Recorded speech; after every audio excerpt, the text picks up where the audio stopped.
Well, it's another edition of the radio show with Mark Lee. We're going to see whether any of our guests show up or not. Otherwise, we'll just have a nice little conversation about things going on in the world. There are a number of things that are happening around the world that folks may be interested in, and all of that. Among them is the fact that the House is supposed to pass the stimulus check on Tuesday, and then they're saying within 2 to 3 days, folks should be getting their money in terms of a significant portion and all of that. So I think they're saying $1,400 or something like that. And I don't know about the rest of y'all here in the IBM TV world, but yours truly could definitely use it. There is no doubt about that. And I'm thinking that a lot of y'all are feeling the same way also. So that's one of the things that I'm noticing is that I could definitely use it in my bank account in order to take care of some bills and some other things that are going on as well. So I'm thinking a lot of y'all are having similar kind of thoughts that y'all could use that money also at this time of your life and all of that. So that's one of the things that's going on in my world. I know a lot of people are thinking similar kind of thoughts about ways that they could have things happening in their life in that regards. We also had the conclusion last week of two great film festivals. The Hayti Heritage Film Festival was a success. Definitely some great films were shown there, as was the Nevermore Film Festival, where there was a lot of folks watching some great horror films and all of that. So both of those film festivals should be commended for the great work that they did. It was a COVID era, so had to be done virtually versus in person. I know a lot of folks were hoping and wishing that it would have been an in-person event instead of one that it was where it was out of the area. So, like I said, in terms of it being virtual and not in person, but a lot of folks did pay attention to that as well.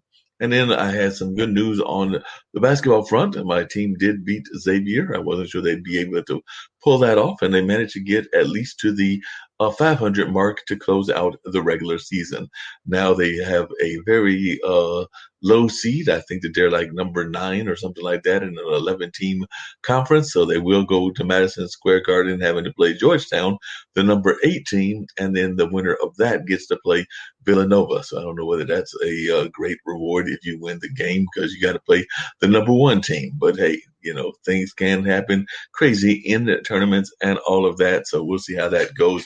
But they definitely looked a lot more solid than they have in past games, even though they do have to work on those turnovers. It does seem that they turn over the ball a little bit too much and all of that. So definitely that's one of the things that they're going to have to improve on in the tournament, and if they're going to make any kind of run in the Big East tournament, and they're going to have to make a deep run in order to even think about trying to make it into the NCAA tournament and all of that. But maybe with a victory or two, or maybe even if they can win 4, then they can go ahead and punch their ticket to be there in the NCAA tournament. It's a long shot, but hey, longer shots have happened, and I'm just going to root for it until it doesn't happen. So like I said, that's what I'm going to be going for, is hoping that they can have that long shot victory and pull it off. So that's what I'm going to be rooting for and hoping for. And we'll see how that plays out in my thoughts and everything. I think Central's going to have to do the same thing, and I am a fan of theirs as well, North Carolina Central, and even some of our teams that often do well, like Duke and Carolina, may have to make deep runs as well if they're going to get either higher seeds or get into the tournament at all. As a matter of fact, there's some speculation that Duke may not make it at all, and that would be the first time since 1995, unless they do some major work on their part as well. So this has been a very unusual year in the world of sports in the sense of what folks have had to do and all of that. So it's definitely been an unusual year in that sense, and we're just going to see how things play out with folks and what goes on in that regard. So we're just going to see how things play out and what happens in that regard, and whether we can get some better things going. I do know folks are loving the weather outside. It's 58 degrees right now, and I think it's supposed to get up to a high of like around the 60s or something like that at some point or another, and they're talking 70s on tomorrow and Wednesday. So definitely some great temperatures that are going on the outside, and a lot of folks are definitely going to be trying to get out and about. It's that kind of weather though that's nice and warm during the daytime, and then drops down to, at least on the chilly side, because I know tonight they're talking freezing at 32, even though it was 60 during the course of the day. And I think tomorrow they're saying like lows of 36 or 40. So as we get into spring-like weather, and we do head into the spring-like temperatures and everything, do stay cautious. Do try to stay bundled up, and take whatever precautions you need in order to not catch a cold or anything else like that with the weather the way it is, because this is definitely that flu-like weather, and we're not even talking about the major pandemic that's going on with COVID and everything, but this is just that flu and cold-like weather in the regular sense of the word and all of that. So definitely stay informed and stay alert on that part so that you can see if it's something that you're interested in being part of and all of that. So I do see that I've got one of my guests coming in, so I'm going to bring in Miss Julie Scott, and we're going to have a lovely conversation and everything. So I was just telling folks about the weather here. How are you doing, Miss Scott? And tell folks a little bit about yourself and what you've got going on in your world. And I hope that you are doing well in this weather. I mean, it's been a year that we've been dealing with COVID, and of course, there's all kinds of other things that are going on as well. So I'd love you to tell our folks here at the International Broadcast Media more about yourself and all that you do. Well, thank you so much for your patience. I had a little bit of a snafu with technology, which is always a crapshoot for me. You never know what you're going to get, right? At any rate, I'm Julie Scott. I'm actually a life coach. I'm an author and a speaker. And I live in Palm Springs, California. So I'm in a tank top because it's 80 degrees out. So I feel very fortunate to live here, although I haven't always lived here. I lived in upstate New York growing up in the snow, and my birthday's in February. And I remember never having anyone be able to make it to my house on February 7th because we'd always have like 4 feet of snow. So I remember thinking as a kid, I'm moving. My parents took me to Tampa, Florida once, and I'm like, you mean there's something other than this? So that was the end of that. So I decided I was going to move when I graduated high school, and I did. I moved to California. So at any rate, a little bit about me. I am, like I said, I'm a coach, and I'm on a mission. I have a vision for mature women to learn to trust in themselves, to trust the wisdom of their bodies, and trust in their worth so that they can free themselves in life to embrace the aging process with ease, optimism, and strength. So that's what I'm about. But actually, how I got to where I'm at is by, I also call myself a recovering people pleaser, because that is something that's, has been a big part of, who I am and my growth in my journey. And I know that was one of the things that you were interested in talking about today, because as it's not just women that suffer from people pleasing, it's men too. So I love helping women set themselves free of the people pleasing, because the thing is that you can't really change anything about yourself or in your life unless you make yourself a priority. And as people pleasers, it's very difficult for us to put ourselves first in life, because our value unfortunately comes from what we think we can do for others, and not so much about our own value just in being a human being who is valuable. So that's a jumping off point. As you were saying that, I was thinking about a couple of questions that I had for you along those lines. And yes, I was glad that you were able to come on the show and everything. But I know in the arts world and in the entertainment world, and I would argue even in the entrepreneurial world, a lot of times we self-sabotage ourselves. And part of that may be that people pleasing, because we're afraid that we're not good enough for whatever the job is and things of that nature. I've had friends of mine that have been musicians that have not necessarily gone for a gig or tried for the gig because they didn't feel that they would get it and things of that nature. So I was just wondering, do you think that is part of the, even though that's not really pleasing people because you're kind of like not pleasing yourself, but are the two somewhat related and everything? Because a lot of times I do think that self-sabotage can be part of what people pleasers do as well. Well, I think it could be a number of things. I know that like for myself, I noticed like for example, just moving out here I lived in Los Angeles for 33 years. I've lived here 3 years. And I remember thinking this is when I was already on my self-help journey and figuring some things out, starting to get some things right and starting to move forward in my life where I wanted to go. But I remember I wanted to work from home. I wanted to be, I wanted to not be under the watchful eye of a manager or boss. I wanted to kind of have that feeling of working for myself.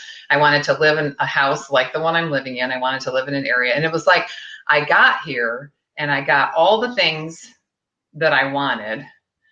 And for the first, I would say, month, I remember thinking, should I do the dishes? Should I do the laundry? Should I play with the cats? Or should I do my job? And it was like, I was just shooting myself in the foot because I think it had to do with, yes, I didn't think that I was worth having all that I wanted, right? Because it was one of the first times in my life that I really, truly, genuinely have had so many things that I wanted all at the same time. It's like I got to, work the way I wanted to. I got to live where I wanted to. I was in a good relationship. I'm still in that relationship, but it's just like that, getting everything that you want. Sometimes I think we all have, well, I know for myself, I have a certain level of goodness that I allow myself to have before I'm like, when's the other shoe going to drop? Right. It's like, so I think it is tied to me not thinking I'm worth it. Absolutely. And so I think it does absolutely tie into being the people pleaser, because there's so many things about being a people pleaser. I mean, it's not just not being able to say no. It's about agreeing with other people. It's about going along. It's about pretending that you're happy. It's about apologizing when you're not at fault. I mean, it's so much bigger than just not being able to say no. It's really something that I think so many people suffer with, and I think because they associate it with something negative, they don't want to own up to it, so they don't want to look at it, and so it continues to run their life. And along those same lines, do you think it sometimes plays into the facts when folks are letting other people dictate how they live their lives? I know you said that you're in a good relationship and things of that nature and everything, but I know that I am the quintessential, well, not the quintessential, because that could be worse, but I can sometimes be an Oscar in life and things of that nature. And I know that sometimes when friends come over, then they automatically want to go into the cleanup mode. And I'm used to my own lifestyle, my own junkiness and things of that nature. And I sometimes wonder if they're not trying to force me into being something different than I am and everything. And I think that can also play into people pleasing as well. But I was just wondering your thoughts, because I do think that sometimes people that are people pleasers also sometimes want to control other people's attitudes and other people's kind of like that Felix Oscar odd couple kind of lifestyle. Yeah, I think that I certainly was and I still notice this coming up for me. I call it a fixer. You're a fixer. You want to fix other people. And I think that what the core of that is not wanting to look at your own stuff. So you're busy taking care of everybody else's stuff. It's like, I have all kinds of ideas for you, but I'm not going to work on myself. Right. So it's kind of a way to avoid, working on yourself. But yeah, I mean, fixer. And, that's really one of the things that I've been intentionally trying to let go of, because the message that you're giving to people when you're constantly trying to fix them is that you're not capable. You're not capable of doing this on your own. So I need to help you with this. And it's such a disservice to do to someone, because everyone has infinite ability and possibility if they step into that, right? If they decide they want to explore what their potential is. I think we all can surprise ourselves, right? With what we can achieve. And especially with kids, it's like you've really got to pay attention to whether you're enabling a kid to, lean on you for too long and not really spread their wings and see what they can do. It's like you want to give the power back to them and say, you can do this, and you may not do it my way, because there's 100 ways to do the same thing. Right. So it's an interesting dynamic. That fixer mentality it's a rabbit hole. I've been in it. It's not a fun one. Total rabbit hole, and definitely folks are oftentimes amazed by it and everything. And I do find that a lot of times even in relationships, you sometimes get into that fiction mentality. Because I was also going to explore that as well, because I know a lot of times if you're getting into relationships and things of that nature, I think that a lot of times folks want to fix whatever they think the bad part is of that person. Like if they think the person is overly lazy, not ambitious enough, whatever they think that the person is not doing, then they try to fix that person. I think that a lot of times we all have that capability, and maybe it's something that we shouldn't be doing, but we have that thought that we need to fix everybody in our life and try to create them in an image of what we think is perfect for us. And a lot of times it's not really perfect for us or them. But I was just wondering if you could talk about that and the way that it plays into relationships as well. Can I talk about that? Oh my God. Okay, I'm divorced. I'm in my second fairy tale. We've given each other toe rings, so we haven't gotten married yet, but we've been together for like 12 years. But I know without a doubt that, and again, so many women that I've worked with as a coach look at their partner or a potential partner, let's say, and they're like, he's great, but I can make him better. Uh-huh. And that is like such a trap to get into, because the thing is that, or vice versa, men wanting to change the woman in their life, or if you're a man with a man or a woman with a woman, I don't really care what you do. But right. The thing is that there's no cheese down that tube. Right? If you read that book, but that's such a great book. But someone stole my cheese. But right, I'm familiar with the book, but I haven't read it. But I'm familiar with it. It's such a great book. It's really short, but it's a good one. But the idea that you have a better idea for what could potentially be better for them, or better for them with you, right? I think it's important to ask for what you want in a relationship, 100%. But when you're set out to change your partner, it makes everything in your relationship go south, because your focus is all on your partner. It's not, it's and everything about them that bothers you gets magnified because you're focusing, just like whatever you focus on grows, right? So it's like you're focusing on, it's like he never takes out the trash. And you ask him to take out, and he still doesn't take out the trash. And it's just like, why won't he? If he would just take out the trash, it's like, I guarantee, even if he took out the trash, you'd find something else, because you're focused on what you don't like about your partner, right? And I'm not saying that, it doesn't happen to me still, but what I find is whenever I'm getting anxious or upset with my partner right now, with Paul, I realize, because of the years that I've been working on myself, it's like, I realize the reason why I'm feeling frustrated is because I'm focused on him. And we're not taught this to focus on ourselves, right? Because it's selfish or self-centered, right? But it's like, we're all responsible for our own happiness, 100%, right? Nobody can make you happy. I can't make you happy or anyone happy. I can only make me happy, right? Yeah. So it's like keeping the focus on myself has opened up new doors to happiness for myself. And when I can focus on myself, I can work on the things that I need to work on, and in turn, inspire my partner to be the best that he can be without trying to fix him anymore. So I rise up, and everyone who's near me rises up too, right? It's the same idea in partnership, but we just don't see that. But it took me a while to get, what I did, just so you know, I'm a journaler. I do journal. I don't know if you journal at all, but I journal. I haven't always, but I do now. But I can distinctly remember in this relationship where I made the decision that I am not going to create my old marriage with this guy, right? And I remember we're standing in the kitchen, and we were getting into an argument, the same argument we'd had a few times. And all of a sudden it just hit me. I'm like, wait, it's like, this isn't working. It's never worked before. I need to just walk out of the room. So I walked out of the room, and I went into my bedroom. I grabbed my journal, and I just started writing. I was like, writing, and I'm shredding through the pages, even just writing. And then eventually I calmed down, and I started calming down and writing how I was feeling and writing what was coming out of me. And before I knew it, it's like I actually shifted out of that anger, and I felt calm again, right?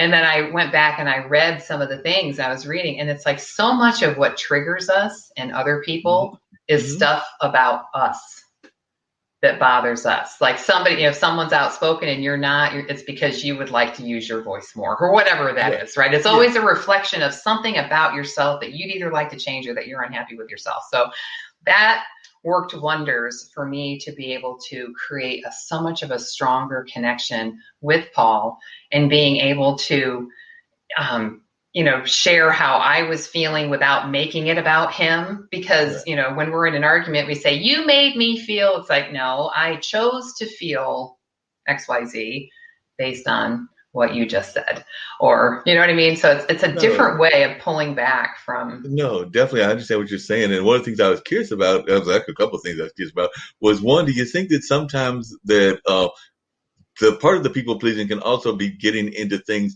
that you're not necessarily interested in as part of the people pleasing journey? I'm thinking of like people that might not necessarily be the biggest, and I'll just use California as an example since you're in California. They might not be the biggest Laker fan, but they're going to try to make themselves the biggest Laker fan or the biggest football fan with your football teams out there and everything. But they really have no interest whatsoever in sports, but they're trying to become involved in that because that's what their significant other is involved in, or they might decide that they want to be the most outgoing or the most dancing person in the world because their person that they're involved with is a party person that likes to go to the bars and the clubs and things of that nature. So is that part of the people pleasing that you're talking about, where you basically try to create yourself in the image of what you think your partner is looking for, not necessarily and that might not even be what they're looking for. They're probably looking for something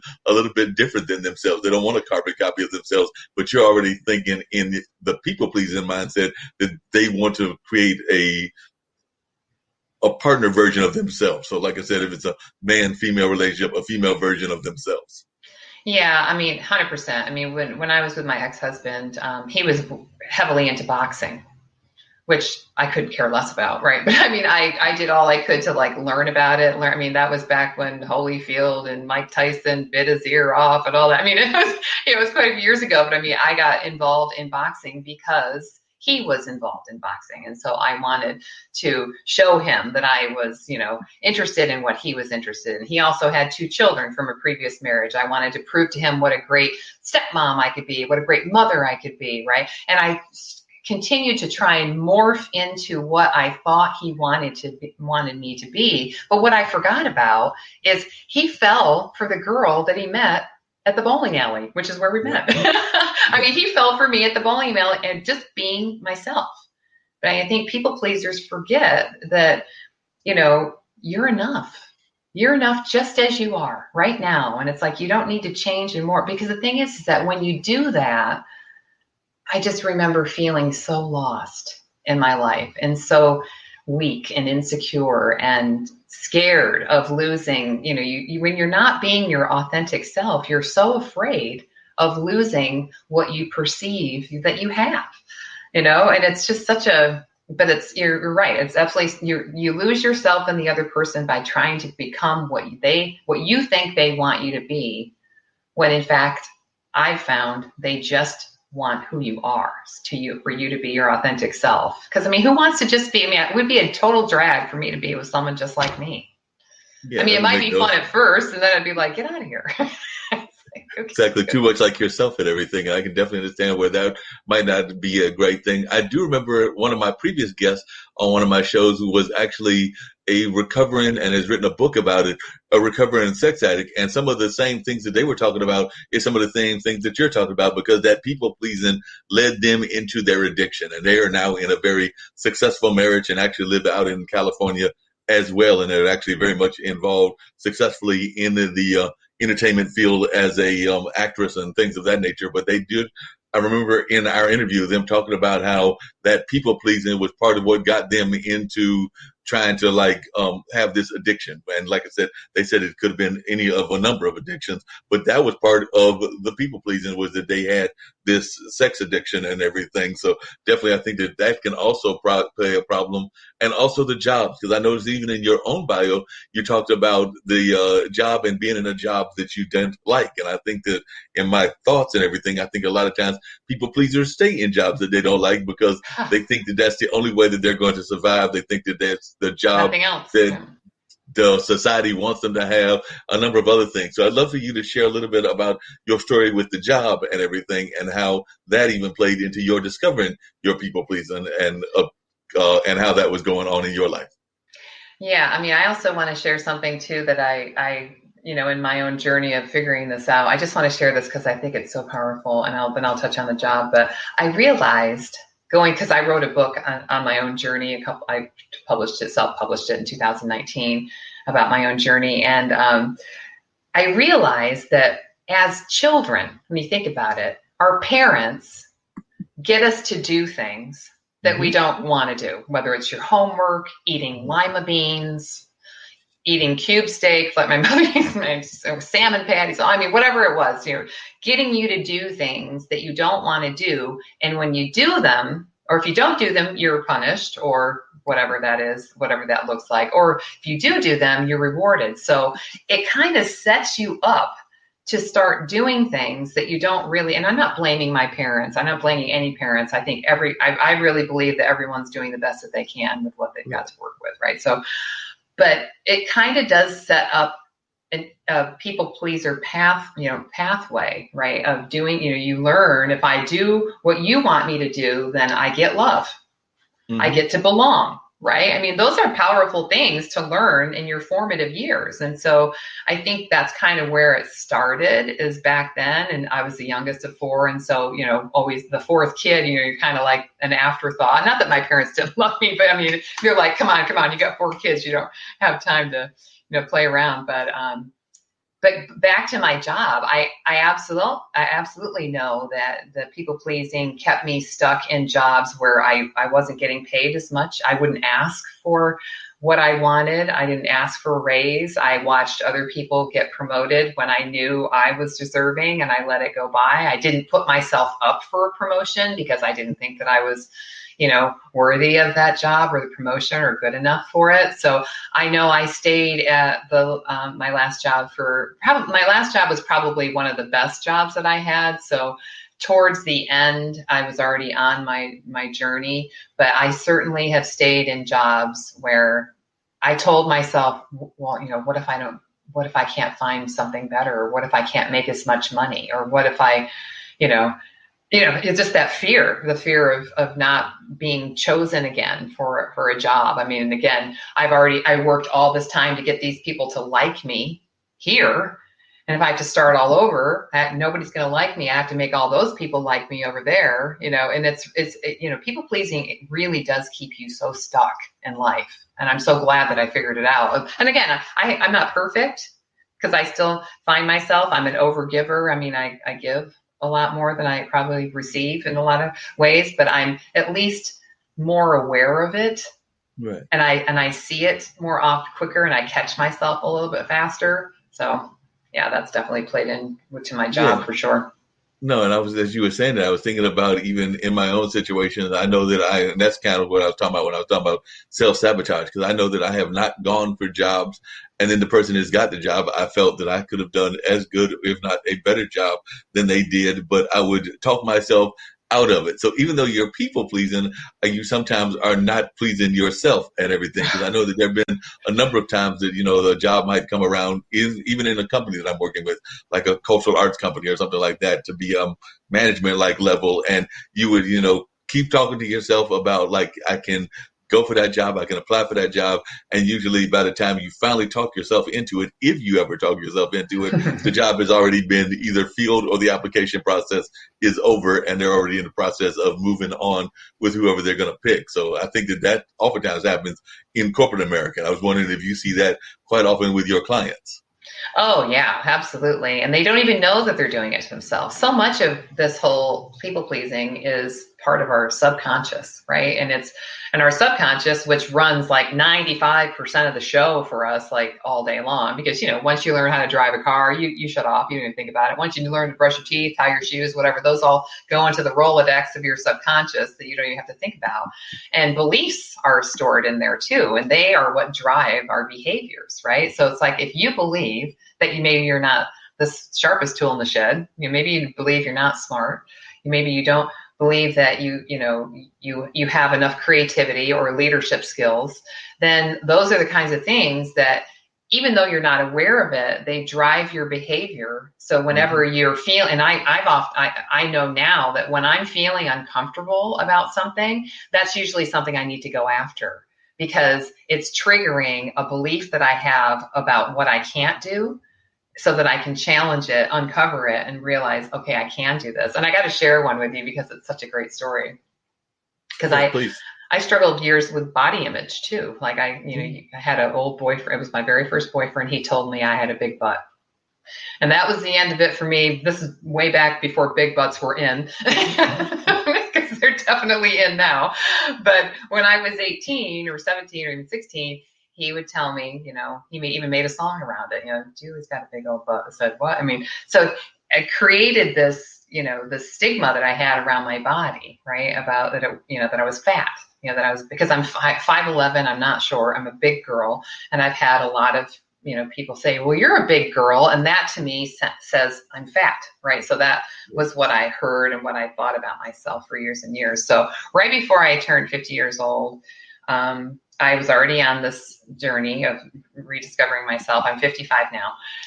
And when I actually opted to enter into a bikini competition, like a bodybuilding bikini competition, right after I turned 50 years old, to kind of give 50 the middle finger, basically. Right. So, and that was something that, just considering that, I remember that the way my stomach felt, it was just churning. I mean, it was like worse than butterflies. I mean, I felt sick to my stomach just thinking about doing this bikini competition. That's why I knew I had to do it, because it's like facing your biggest fear, your most negative belief you have about yourself. It was one of the most empowering things I've ever done on this journey that I've been on, to actually do that bikini. And I didn't invite anybody. I didn't do it for anybody else but for myself. I mean, my boyfriend was there, and I think my sister was there, and that's it. I mean, 2 people were in the audience, and it's like I went and did that. And it was life-changing in the sense that I dug up a belief I had about myself and faced it down. And after that, I felt like, wow, there's pretty much nothing I can't do at this point. I mean, of course, in that moment, I've had weaker moments since then, but that was a pretty powerful thing for me to stare down a big belief I had about myself. So No, that sounds like a great story and a great way to empower yourself, and definitely something that more people need to do on a regular basis. I know that sometimes we oftentimes are afraid to take on those challenges the way that you took on that challenge and everything. And I'm oftentimes fascinated, even sometimes in this modern era and everything. And I'm actually in that 50 club as well, 58, about to be 59 in July of this year and everything.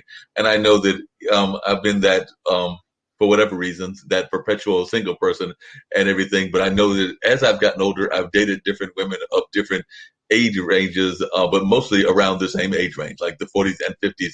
And a lot of them are divorcees, or they're women that have kids and everything. And I oftentimes find it fascinating the way that I would argue that they add the people pleasing into their relationship abilities as well, because a lot of times they want to make sure that you are comfortable with the kids, and I have no problem with that. But sometimes I think that you need to be comfortable with the person before you become comfortable with the whole family and everything. That's just kind of my attitude. But I do think that sometimes folks are ready to rush you into that whole family dynamic and things of that nature. And then you also have sometimes where they're wanting to do that creation of how they feel you should be, whether that's that ideal house, and I actually live in an apartment, or that ideal car, or that ideal job, or whatever their ideals are that they sometimes have already got in their mindset because of sign of the fairy tale image that a lot of folks have in their life. And I think that that even goes on even after the divorce. I've got a friend of mine that is a grandmother in her 40s and everything, because she had her kids relatively young. I think she has four kids total, and I think she's got like 4 or 5 grandkids, if I'm doing the math correctly and everything. But I do sometimes think that she's not willing to get into the relationship because she's afraid of what they may think of that whole dynamic of the family and everything. But I was just wondering your thoughts, because I think that sometimes you need to be comfortable in yourself and also create the relationship with the person that you're creating the relationship with before you create the relationship with the entire family. Not that family isn't important, because I'm very close to my own family, but I think that you need to like do it step by step. Well, I think that to your point, I think that a lot of people pleasers make decision by committee, right? It's Right. like they they want to make sure they have other people buying into their decisions so that they don't have to take 100% responsibility for it. That's part of it. And also because they don't trust themselves because they're not confident. You know, trust is the basis of confidence, and people pleasers certainly are not confident people. So I think that that's probably what's going on. It's like people pleasers are famous for just that, making sure their family is happy with this potential relationship before they'll allow themselves to be in it, rather than using their voice and speaking up and saying, hey, this guy is somebody who I feel is going to be a part of my life moving forward, and I certainly hope I have your support. And if not, then that's unfortunate, but I'm still going to be moving forward with this relationship. And it's like, if you for years though been cowering and coddling other people in this people pleaser mindset, it's like I said, you're so unaware that that's the dynamic that's shaping and creating your reality, and it's difficult to, it's not like somebody can tell you that you're a people pleaser. You have to discover it for yourself. You have to reach a point in your life where you're like, kind of like I did in my mid 40s or early 40s. I was just like, I looked around my life and I'm like, how did I get here?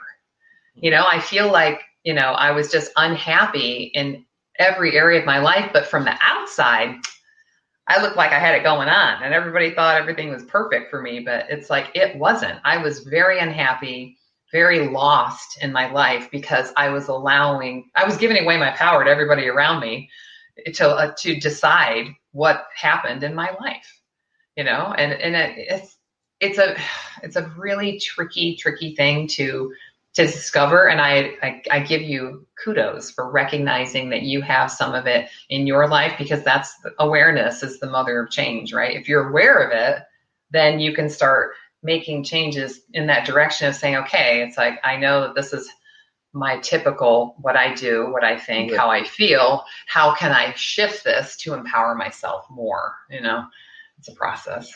Yeah, definitely. I definitely agree that process is very important. I was wondering how much do you think society plays a role in the whole people pleasing situation? I'm thinking you mentioned definitely family and the way that a lot of times we were rewarded for, eating those lima beans or whatever it is that your parents wanted you to eat and everything. But I would argue that it is also encouraged in our school environments, in our church environments, if you're of a religious nature and things of that nature. So I'm just wondering, how much do you think that institutions, whether that's school or church or in a number of other institutions that are out there, play a part in the creation of these people-pleasing modules and mindsets? Great question. I think that it absolutely does. I would say culture as a whole, and I can again only speak to the female experience. It's like there's so much pressure, to be a certain way, whether it's in a relationship, physically, how to look or how to be. Absolutely, and I think that it's just added pressure that keeps us stuck, that keeps us in place. And because really to step out of that people pleaser mindset, you have to muster up some courage, because especially when you first set out on it, because the people around you are going to really resist it. They're going to be like, wait, you've always had Thanksgiving dinner at your house every year. It's like, yeah, but I'm a nervous wreck for months before and after because of all of that. So I don't want to do Thanksgiving dinner at my house anymore. And they're all going to be like, what's going on with you? They're going to give you lots of resistance. I mean, the same thing we get in culture is we try and change anything in culture around, you see the pushback, right? It's like people don't like change in any way, but certainly people pleaser mindset is in society, in institutions, to keep people in place, to keep people managed, to keep people quiet, right? So I think there's that. It comes from every direction, but it's like, it's not that it's happening to us, right? It's like we we are sending out the energy as people pleasers, and it comes back to us that way. It's but because of the way that we put ourselves out in the world that we get that back, and it is all based on what we believe we're worthy of, right? So it's like it's a self-perpetuating thing. Yeah, definitely a self-perpetuating thing. And I was wondering, you just mentioned to some degree, but it probably doesn't help the kind of images that are put out there on TV and movies and things of that nature, where a lot of times they are still putting out there the image of for you ladies and everything, the image of the Barbie, the image of the Bo Derek 10 and things of that nature. And yes, I did just kind of date myself, but that image is still out there, even if it's one of the Kardashians and everything, but it's still the same concept and everything. So how much do you feel that that plays into it as well? The fact that we're still out there, even in the images, a lot of times that folks claim that they're looking for and everything. So I do think that even on the guy front, a lot of times you will find guys that are saying that they're looking for that, you know, the perfect 10 that is also the mommy Susie housekeeper or something along those lines. Susie Yes. Homemaker. Yes. I know what you're talking about. Yeah, no, I absolutely agree. I mean, one of my pet peeves is the whole notion that, men get distinguished while women get old. Hmm. I mean, you think about how many movies have you seen, like an older Clint Eastwood with a young, actress as his Right. love interest. It's like, why not have an age appropriate partner for him? I think that, this is one of the things that I started with. I am passionate about, flipping that script on, that once we're 50, 60 and beyond, we have no value, no beauty, no sensuality or sexuality or whatever. It's like that's completely wrong.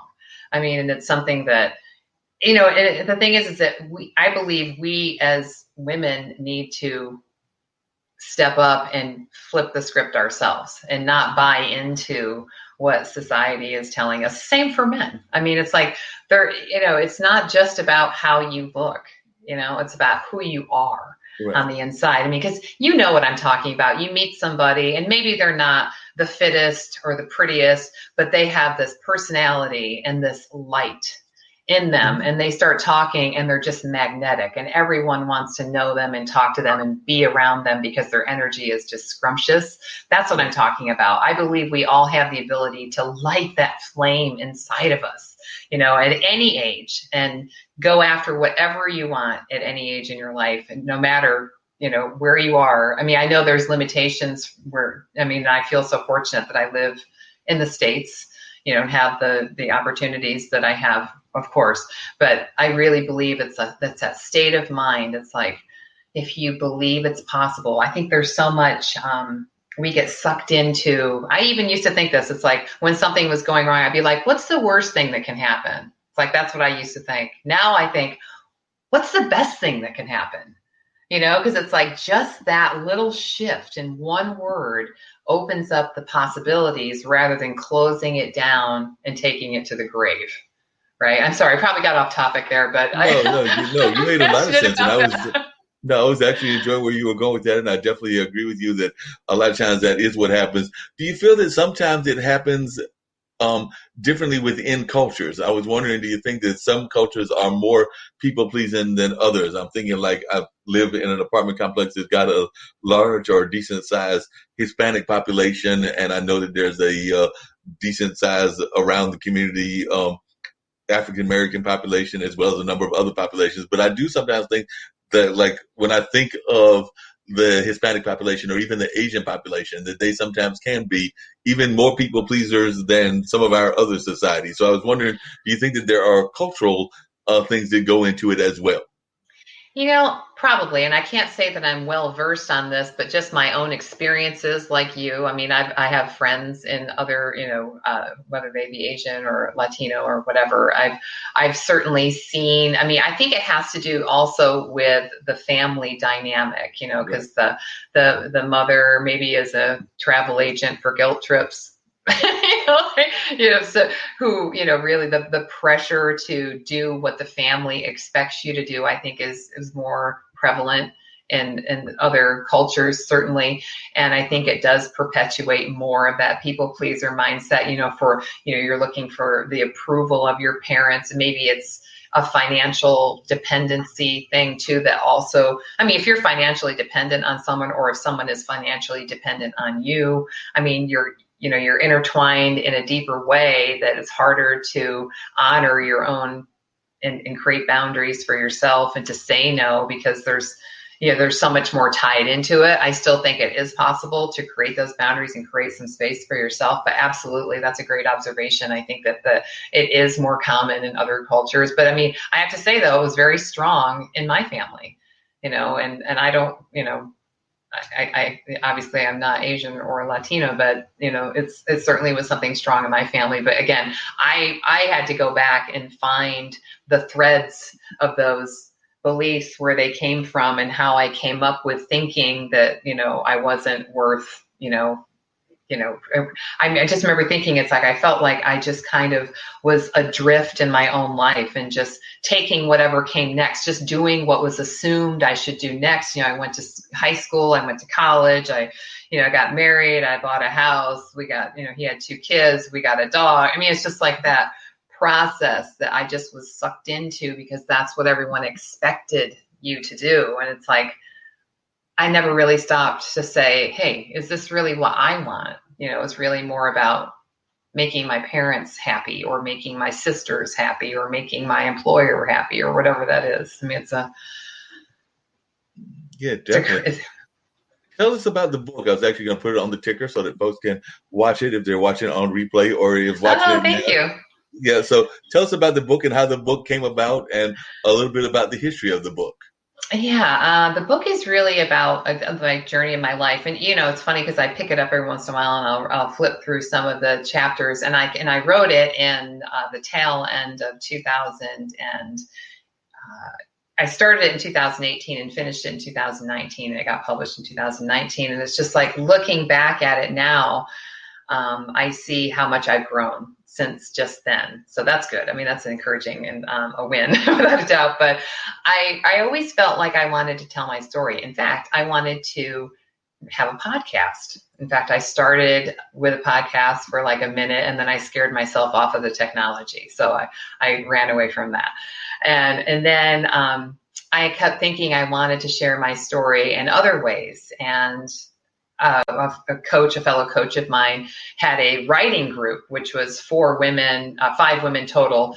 And so you had to pay money to be a part of this group to write this book. And I just looking at that, I thought, if I'm going to do it, that will make me do it. Because it's almost like if you're going to go to the gym, you pay a trainer, you show up, right? Yeah. If you're paying for something, you have a stake in it. And so you're going to show up. So I did that. I paid to be a part of this group. And it was one of the most eye-opening, taking a magnifying glass to your life is no joke.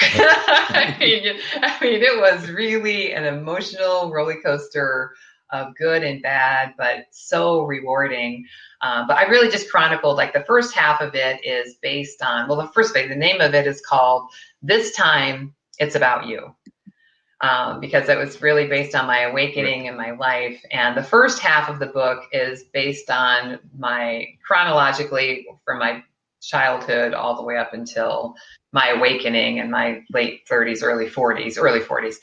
And all about uncovering all of my beliefs, of all of my no, I can't beliefs that I had about myself.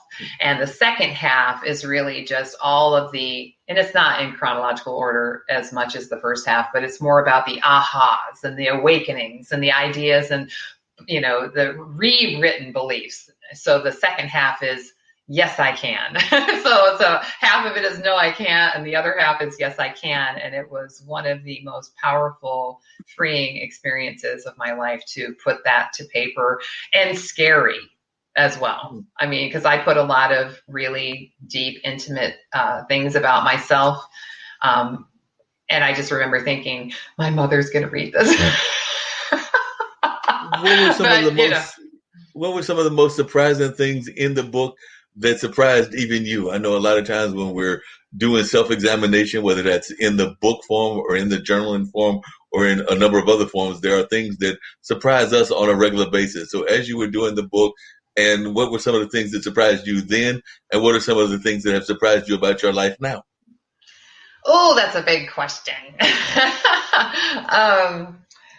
About the book, what surprised me the most? I think, I think probably one of the most surprising things was how, because I was brought up in a Christian home, in fact, Baptist.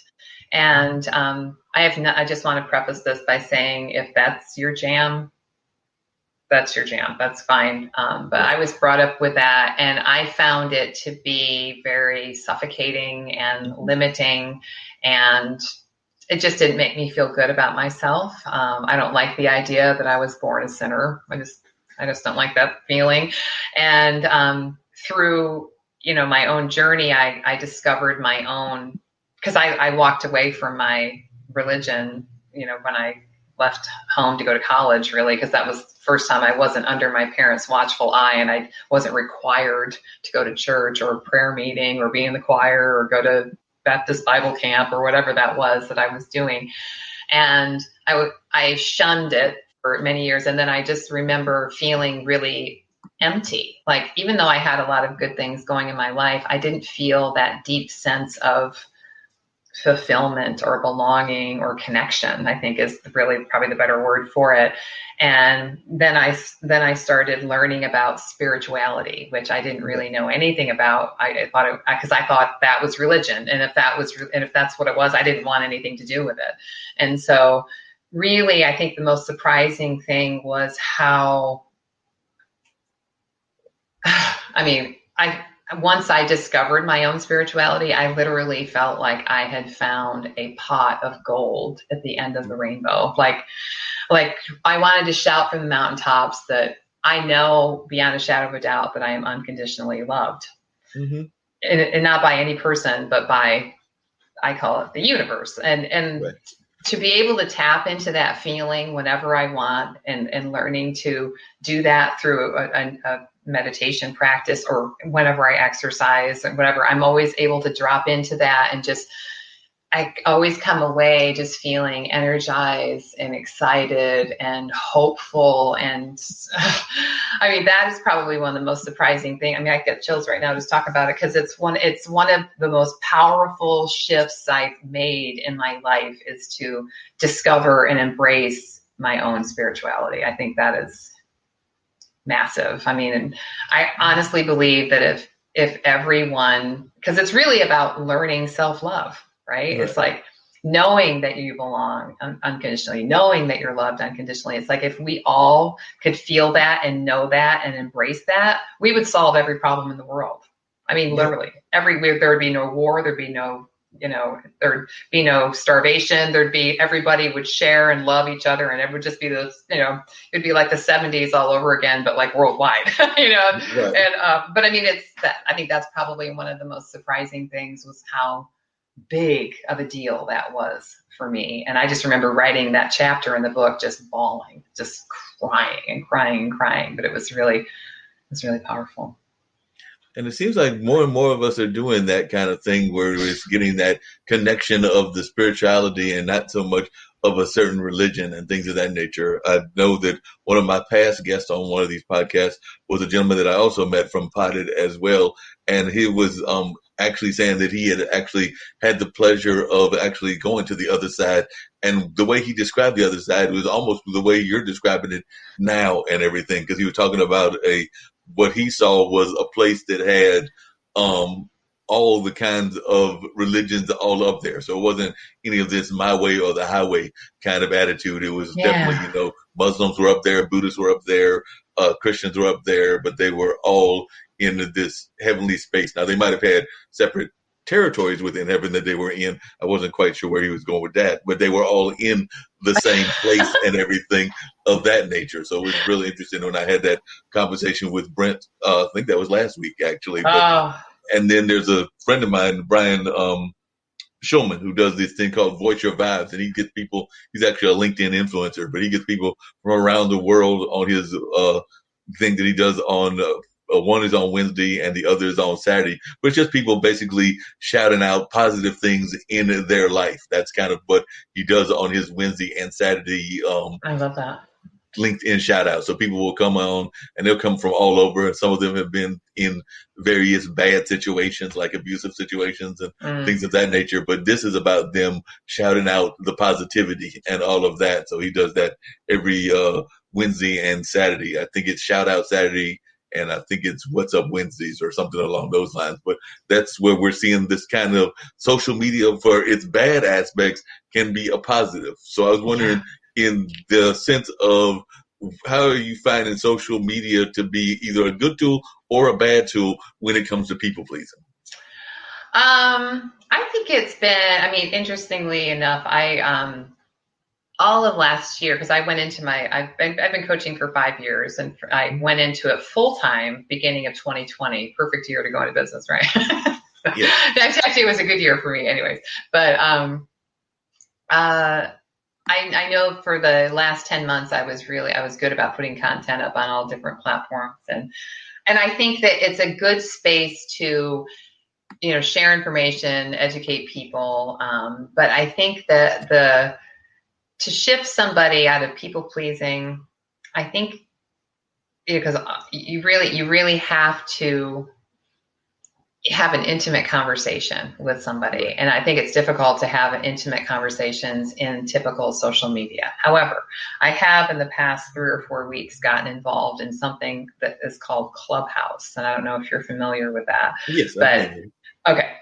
It is the most amazing and the best form of social media, in my opinion, because it invites the real conversations like this. Like real conversations. And because there's no video, there's no pictures other than your profile picture, you're listening in on people talking about some very intimate subjects, if that's the title for the room. And there's the anonymity of not being able to be seen, and you know how it is. You can talk to somebody over the phone and they'll be more apt to cry and share than if you're on a video with them, right? Yeah. But it's absolutely one of the strongest places of forming connections with people that I have found yet.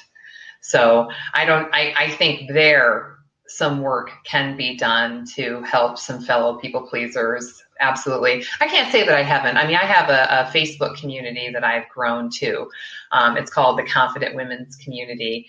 And in there, I do share a lot of information, a lot of deep personal information, because I find that I'm sure you know this too, it's like once you share, you make it safe for someone else to share, because they hear you and they're like, oh, that's just like me, that feels just like me. And so then that gives them courage to share their story too. But I think that it just depends on the platform and the way you're using it. But I think you have to intentionally, when you're creating your content, infuse it with the energy of wanting to help and not necessarily wanting to sell. You know what I mean? I think it's about, I have a sticky note here that I have. I don't know if you can read that, but it's like, how can I help someone today? It's like, that reminds me all the time. It's like, why I'm doing what I'm doing. It's like, how can I help someone today? If I come from that place and that energy, then I find that I can make, in fact, an impact on other people's lives by the content that I share and the way that I show up. So I hope that answered the question. No, that definitely makes a lot of sense and everything. What advice do you said you've been doing it now for 5 years? I've got a friend of mine in Ohio that has a podcast called Deep in Roots Health Coaching and all of that. I was trying to remember the name. That's actually what I was looking up, that Karen Oker has got going on and all of that. So I was just wondering, what is some of the advice that you would give to somebody that is trying to get into this whole concept of coaching? Because like I said, her whole thing is around coaching around food and diet and things of that nature. But what would be some of the advice that you would give to folks in terms of advice that you might want to give them in terms of being a coach? Well, I mean, I got into it because when I worked with my first coach, I remember thinking while we were going through the process, I'm like, wait a minute, this is kind of what I feel like I've been doing my whole life, because I've always been one of those people that friends and colleagues even family members, cousins, and that would come to for, non-judgmental advice, I think is probably the best way to put it. It's like they'd ask me my opinion or what I thought about something, and I would say it in a way that didn't make them feel bad about what they were doing. You know what I mean? So I've always been a good listener. And so when I was going through this process with my coach the first time that I worked with a coach, I realized, I'm like, wow, this is something I think I could do. And I literally looked at myself in the mirror, like in the next week or two, and I'm like, I'm a coach. I'm a life coach. Because you don't necessarily have to get certified. I mean, it's not a requirement. It's nice to have some sort of a structure to follow if you want that. But I really think that if you feel called to coach because you really are coming from a place of, I want to make an impact. I want to change people's lives. I want to change the world one person at a time. I think that's the right reasons to go into coaching. I think, of course, there is money to be made, but I've found that the more that I keep my eye on what my intention is around it, everything else falls into place. So yeah, I would say if they feel called to it and if they're interested in it, I think the world could definitely use. I mean, just think of how many billions of people are in the world. I mean, right. and the thing is that the people that are attracted to working with me are not going to be attracted to working with you, for example, if you were a coach too, right? I mean, so it's like, I really believe the world is an abundant place and there's plenty to go around for everyone. And it's like, if you look at things that way, then that's what shows up in your life. So I have no problem. I share in my group on Facebook with other coaches. I let them come in and we do interviews in my group, because I think the more the merrier, because if one person is impacted and resonates with that conversation from the woman or the man that I'm interviewing in my group, great. Let's change one more life. I mean, who is that hurting? I mean, that's the best thing we could possibly do. No, I definitely agree with you. That's the best thing to do, and there's definitely needs to have more of that on a regular basis. What is your ideal client in your life right now? So if you were to say the ideal client that you had, who would that ideal client be that you're looking for? It's typically me in my rearview mirror. It's like me, like 7 years ago or 8 years ago, someone, usually mature women who are, doubting themselves, feeling lost in their life. And also too, I do work a lot with women around releasing weight. Because, I mean, there's one thing to lose weight, but if you lose weight, in my opinion, you can find it again. Right. So if you lose weight, if you release weight, then you have made the agreement with yourself and your body that you no longer need to carry that weight, right? And there's work to be done around that. I believe in intuitive eating. I don't believe in dieting at all. I haven't dieted in years, and I think dieting doesn't work. I mean, I think it just, you lose the weight and you gain it back and then some. And that's why it's $1 billion diet industry, right? So, and again, I yo-yoed up and down with, 25 or 30 pounds for years. And then once I, figured out how to love myself and to connect with my body, I was able to learn, and I teach this now, intuitive eating for women, just, so there's no forbidden foods. It's just about listening to your body and giving it what it's asking for, but it's not the quick fix. It's like, you're not going to lose 40 pounds in 3 months. I mean, you may lose 40 pounds over the course of a year by listening to your body, but then it's never coming back because you've released it. So that I'm big into that. I'm big into intuitive movement too, doing things that you enjoy doing. Maybe you don't like lifting weights. Maybe you don't like going for hikes. Well, maybe you like dancing in your kitchen while you make dinner. Do that. Right. Do whatever you feel like doing, go swimming or whatever that is, find something that you like to do to move your body just because, and do it because you want to, not because you have to. So I would say my ideal client is a mature woman who is ready to put herself first, to take charge of her life and sail into her 50s, 60s, and 70s with ease and optimism and excitement about what's to come. Because let's face it, we're an aging society, right? I feel like I'm probably going to live to be, my mom's 85 years old right now, and I don't see her slowing down. So I'm thinking I'm even healthier than she was in her life. So I'm thinking I'm probably going to be 90, 95, maybe 100. It's like, I just want to feel as good as I can for as long as I can and always be able to pull up my own pants. No, I'm fairly with you on that. I actually sometimes jokingly say that I've set a unattainable goal, but sometimes you need to set unattainable goals just to have the fun of the unattainable goal and all of that. But my dad is like you were describing your mom. He's in his let's see, well, mom is going to be 79 this May, and dad is like around he'll be 82 this June and everything. So definitely you would never know that looking at him. He's still very much involved with his artwork because he's an artist. Oh, that's wonderful. For his career or something like that, but he's been an artist for decades now, but he's definitely still very much involved in that artwork, doing photography and other forms of art and all of that. So he's definitely still very energetic, still running around after my two nephews. I don't have any kids, but I've got two nephews that are about to be 12 and 13 in August of this year, but he's still running around with them and going to their soccer matches and different other things that they were doing before COVID and everything, but definitely was involved in a lot of that kind of stuff and definitely has that kind of energy that you're talking about. So I set the unrealistic goal of 200. I figured, hey, nobody's done it since Moses or one of those other and it probably won't happen even with me, but why not set an unrealistic goal? And if it doesn't happen, it doesn't happen. And I'll just tell the folks up at the spiritual top and everything that I knew wasn't going to happen when I set the goal anyway and everything. But like I said, that's just kind of my joking thing that I tell folks on a regular basis that I'm going to go. My plan is happy, healthy, dead. I think that's possible. I don't buy into the fact that, or to the idea, not a fact, that we decline as we age. I mean, I don't buy into that at all. I mean, I'm healthier than I was in my 30s and my 50s now, and I plan to keep doing what I love to do so that I can be as healthy in my 60s and 70s as 80s as much as I possibly can be, because I really believe that, it's if you believe it's possible, then you can make it happen.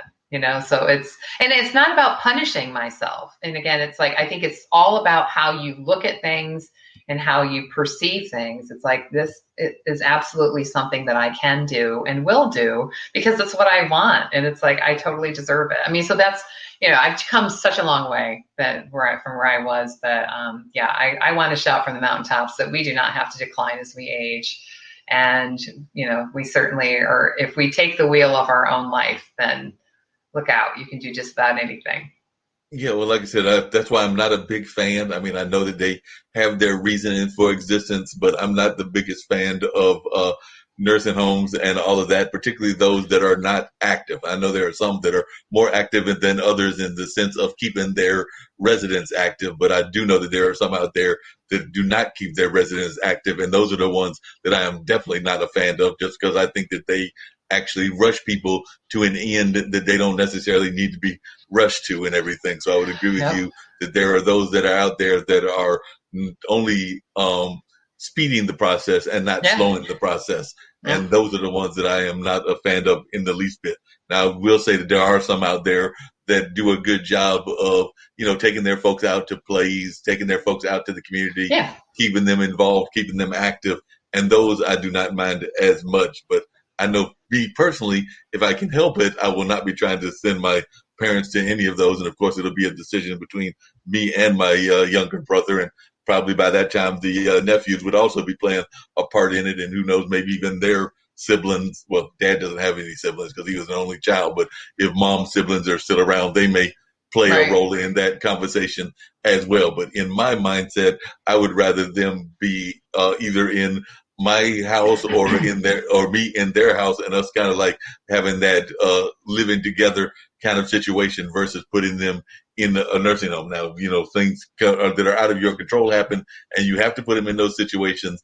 I understand that, but I just know that even here in Durham, North Carolina, where I'm at, there's a young lady, I'm going to call her young, but she is 103 years old and still very vibrant in terms of her talking and all of that. She may not get around as much as she used to. But I want to say, as of like even 98 or 99, she was still driving her car and everything along those lines. I know she was driving it definitely late in life. I don't know that if she's driving it right now, but she was Right. definitely driving it late. And I think she still can be one of the sassiest talkers that you ever want to meet, I even love to this that. day and Well, everything. So, Southern ladies are some of my yeah, favorites.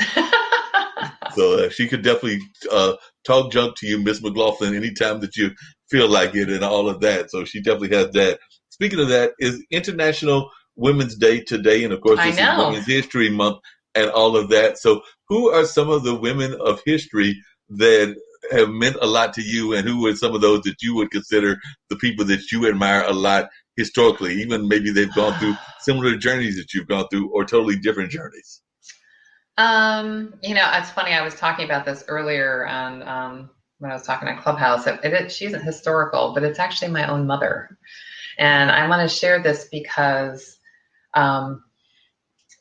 when I was 15, my mom she had her tonsils out. So she was 46 years old when I was 15, because I got on the fourth daughter. So she had me when she was like 31 or something. And she had her tonsils out, and they routinely checked the tissue for cancer, right? Or whatever. And they found cancer in her tonsils.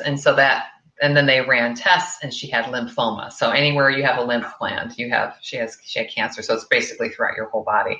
And then they further found that it was in her bone marrow. So she had bone marrow and lymphoma cancer when I was 15. And this is when I lived in upstate New York. And I remember we had to drive her to Buffalo, which was a 3-hour drive one way, to the specialist where she would have chemotherapy. And so for 10 months, we went through this whole process. And I got to tell you, my mother never once bought into the fact that she was sick. She's like, I feel good. I don't know. This doesn't seem right. I feel well. I don't, I'm going to be fine. So we went through this whole chemotherapy thing. I watched, the veins in her hands got massive. I mean, she lost all of her hair. I mean, we'd have to stop several times driving home so she could throw up. I mean, it was really an awful thing to watch her go through. And at the end of the 10 months, we took her back in, and they did bone marrow tests, through her lower back. They drill into and take out bone marrow, and she said it hurt worse than giving birth. So it was nothing to go through that. And they basically said, well, the chemotherapy is not working. Maybe we can try radiation, but it's so all over her body. We give her 6 months to live. That doctors are famous for giving those fun prognoses. Right. And again, you have the option to buy into it or not. And my mother was like, you know what? She's like, I've got 4 beautiful daughters, and I have so much to live for. She goes, I am not going to die in 6 months. She goes, it is just not my time to go. But every doctor that we talked to had the same story to tell her. And that was the first time I ever saw my dad, who's like, he's passed away, but he was 6'3" and about 240 pounds. He was a big guy, and, he cried. And to see him cry, I mean, that was one of the scariest times of my life, because he was my rock. He was my dad. I mean, he never cried. It was just like, uh-oh, this is bad. If he's crying, it's bad.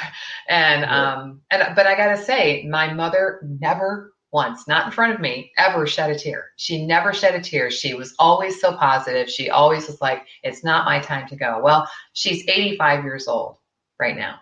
Okay. So she obviously survived it. Right. I mean, and she taught me so much about having the will to survive, the will to live, she just has such a excitement for life, such a, and she had quadruple open heart surgery 2 years ago, and she's still like golfing 3 or 4 times a week. I mean, she's walking it's just crazy. I mean, so I don't have a historical woman that comes to mind, but my mother has been somebody who I have to say is a very inspirational woman from the standpoint of how she has such a vigor and zest for life. So, yeah, it sounds like she's got a great vigor and zest for life and everything. As you were saying that, and you were talking about her and her pride in you and her other 3 daughters and all of that, I was wondering, even when it comes to people pleasing and some of your clients and everything, one of the things that we hadn't talked about, and I was just wondering your thoughts about this, is a lot of times society also puts pressure on women to do certain things by a certain time. So, there's Oh always that yeah. pressure to be married by before you're in your 30s and all of that. There's that pressure to have the biological clock and to have the kids. And I don't know whether you have any kids or not, but how do you feel about that as well? This kind of like pressure to not just please yourself and to please uh, your partners, but also to please the greater society, because Oh, I think that that 100%. is still very prevalent in our society where we've got folks that are, if they see a young woman, I'd argue even in their late 30s or their early 40s, that doesn't have a kid, they're already ready to make them a spinster. And I can say that even the same on the guy's front, because I know sometimes folks automatically want to assume that you are something that you're not just based on the fact that you don't have any kids and all of that. So I was just wondering if you could talk about that part of people pleasing as well. Oh, yeah, absolutely. I think that I don't have any children. It just didn't work out for me. I mean, before I left my husband, I got pregnant, but then I lost them. So I just don't think it was in the cards for me at the time to have children. But absolutely, I think that again, it's about those expectations of us, like like it's everything. Like women are expected to color their hair, but men Right. aren't, right? So it's like we continue, we perpetuate the cycle of that. We, again, like you had mentioned before, getting married at a certain time, having kids by a certain time. What's an appropriate job? What's an appropriate way to dress? What's an appropriate, what's accepted? I think that it takes a tremendous amount of courage to be your authentic self, to be unapologetically you.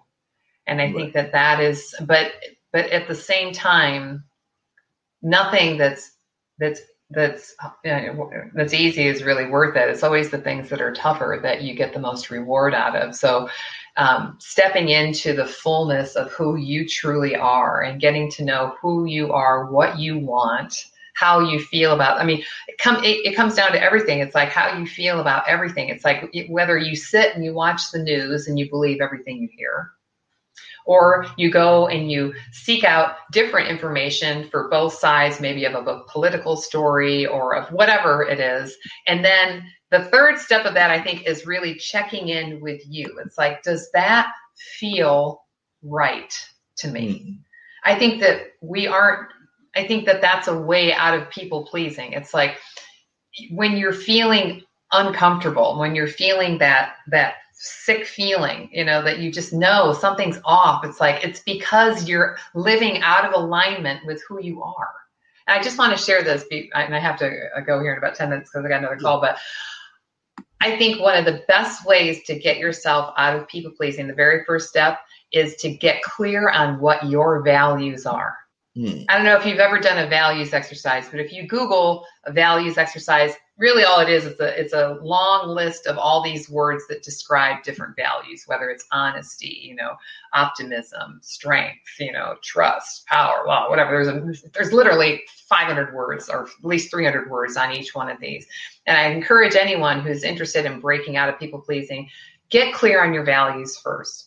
Go through and circle all the words that resonate with you. And you're probably going to start out with like 50 words, but then you got to hone it down, get it down to 20, then get it down to 10, try and get it down to 3 to 5 words that really resonate with you around who you are as a person and what you value in life and what it may not be just who you are now, because I think our values kind of change as we get older in life. Like what's important to you, like health is one of mine, optimism is another one of mine, balance is another one of mine. So things like that. So it's like once you get clear on your values, then you can start living your life in alignment with those values. And it's almost like a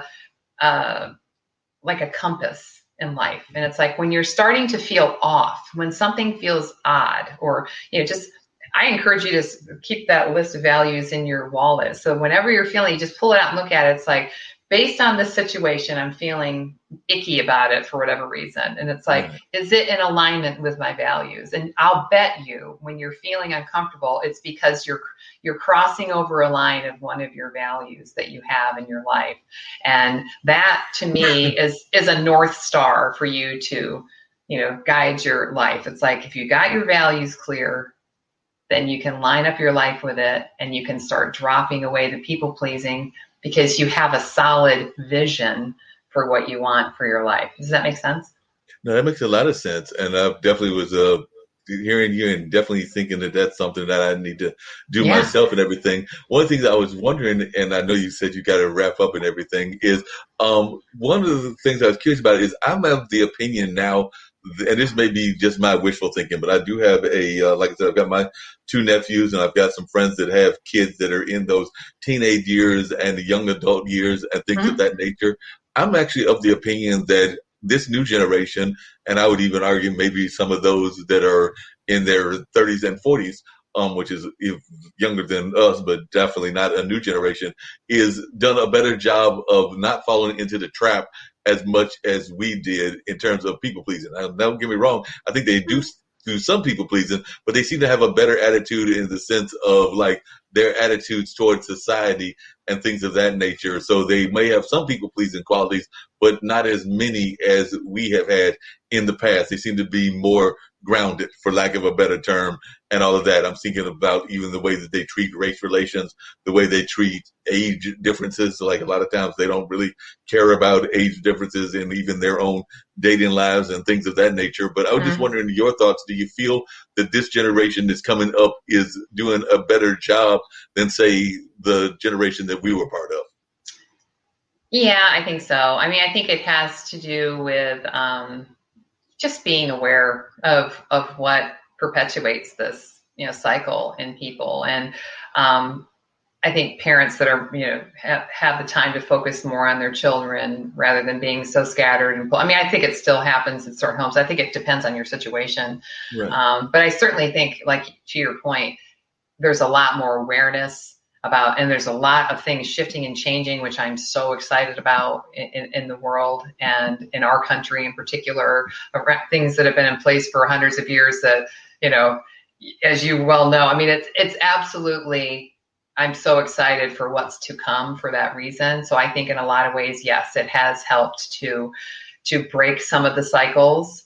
But I also think too, it's like, it's such a personal thing that's based on, I mean, I think from a cultural standpoint, maybe there won't be so much pressure from that standpoint, but we still create these beliefs about ourselves all by ourselves as little kids, just based on something we experience or hear or see and how we interpret it.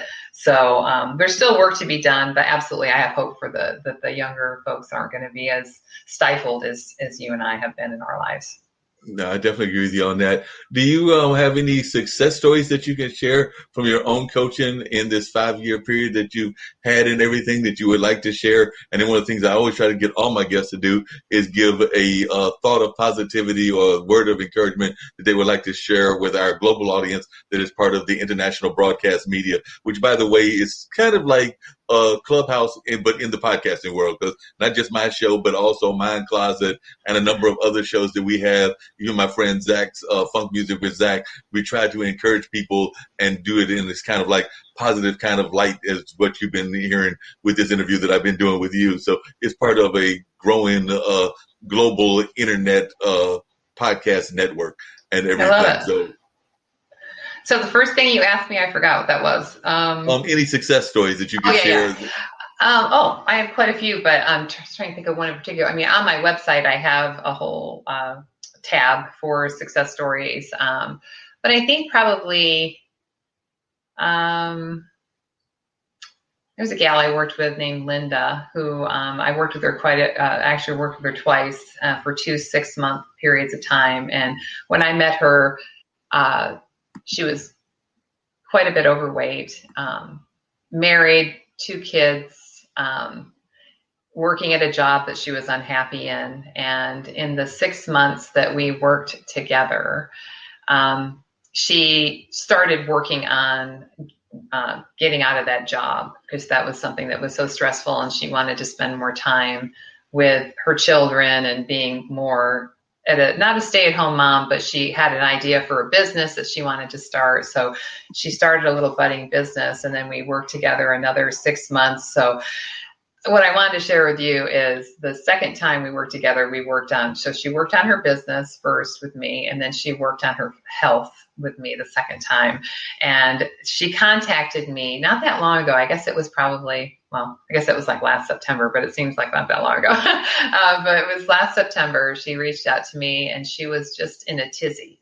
And I was like, what's going on? She's like, my business is doing better than it's done since I started. I mean, I'm having a banner year. And I'm like, awesome, that's great. And she's like, and my kids are off to college, and they're doing great. And my relationship with my husband is stronger than it's ever been. I mean, we're happy together. And I'm like, what's the problem? And she's like, I don't know. I feel so anxious.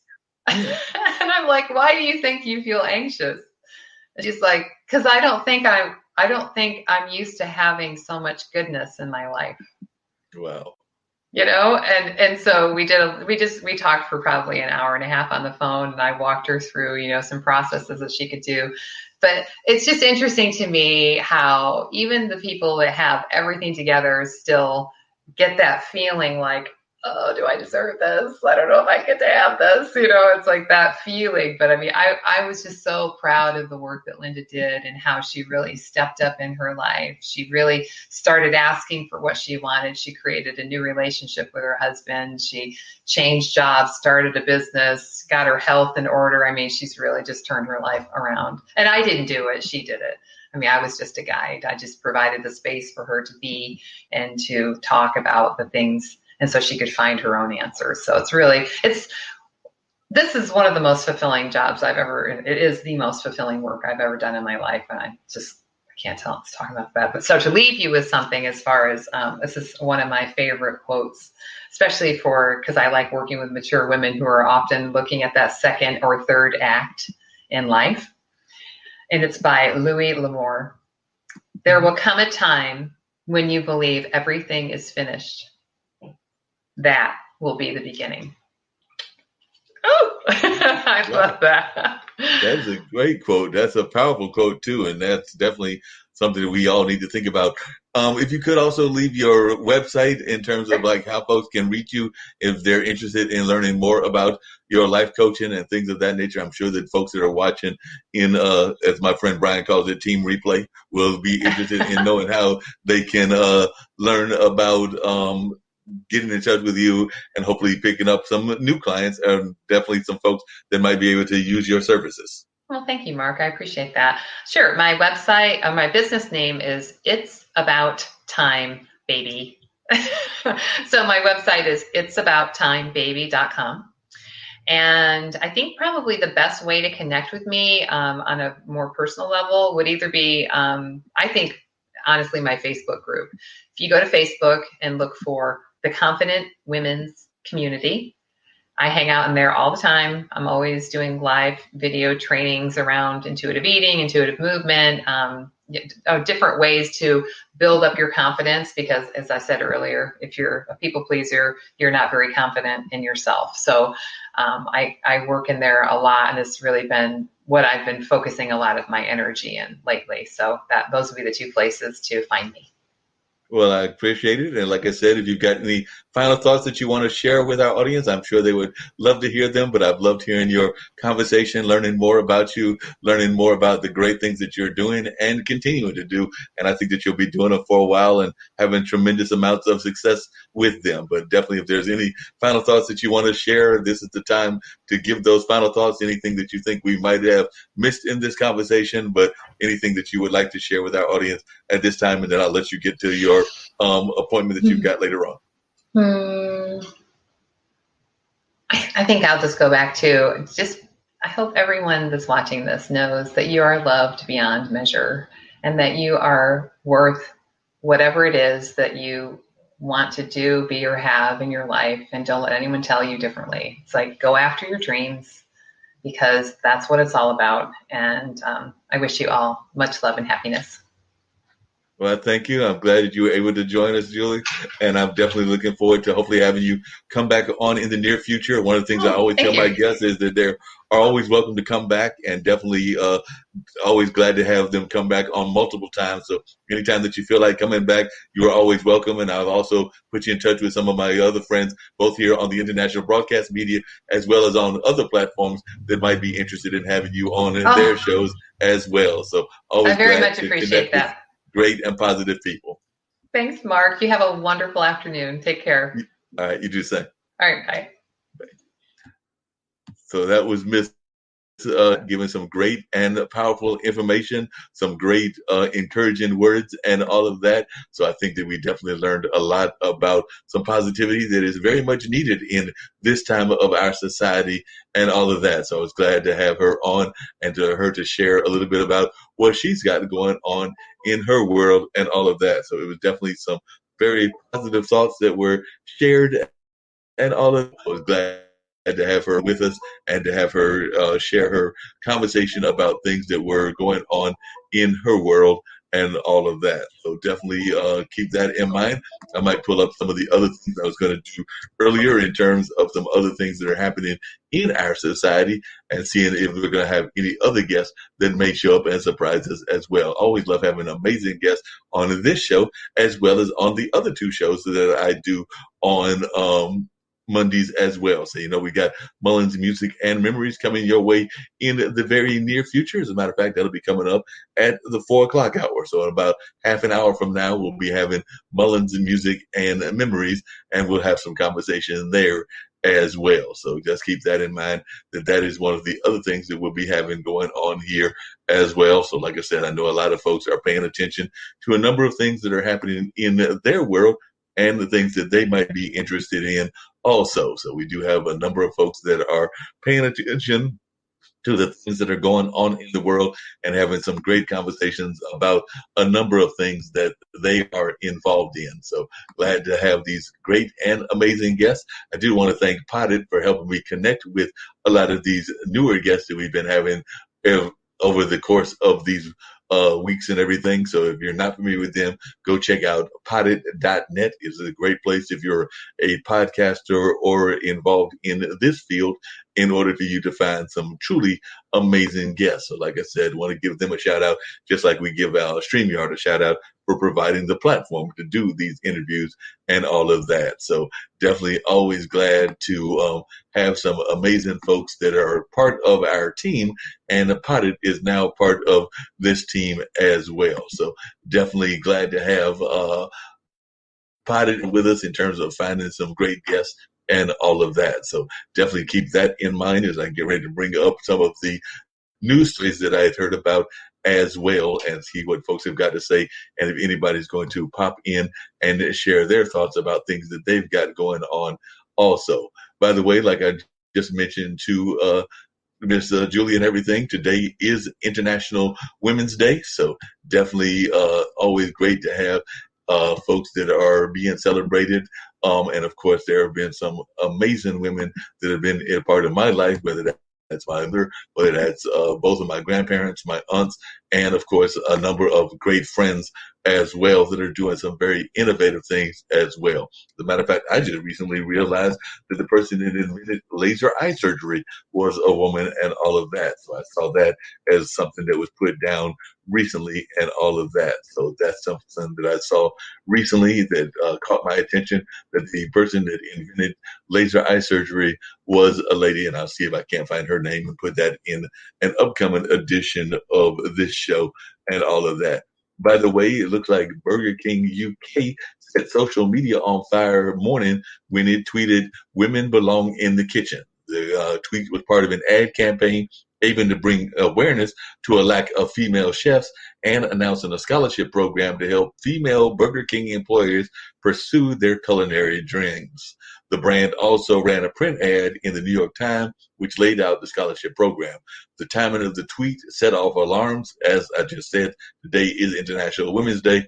It's a treacherous time for brands that are eager to jump on cultural moments, but may not always hit the right note. So like I said, while they were trying to do it in a certain kind of way and everything. That was not the way to address this day of history and everything. So definitely folks were not taking it the way that I think that they intended it to be taken, and all of that, as it appears that they were recognizing that there are not enough women chefs even in their own departments and all of that. But definitely that is not the kind of ad that you want to run at this particular day. And I can definitely find that got all kinds of ire from a lot of our community and all of that. So I can definitely understand why people would be upset and not pleased that that happened. And also, apparently, Zoom towns are reshaping our nature. You may ask him, what is a Zoom town? The remote work revolution created by the pandemic is inadvertently altering the nation's urban geography, the Wall Street Journal has written. Cities once considered afterthoughts for ambitious workers are competing with coastal hubs for elite talent. So workers untethered by the office and seeking more space are turning towns like Gilbert, Arizona, Boulder, Colorado, Bentonville, Arkansas, and Tulsa, Oklahoma, and a host of rural communities into veritable Zoom towns, with numerous companies now permitting permanent remote work.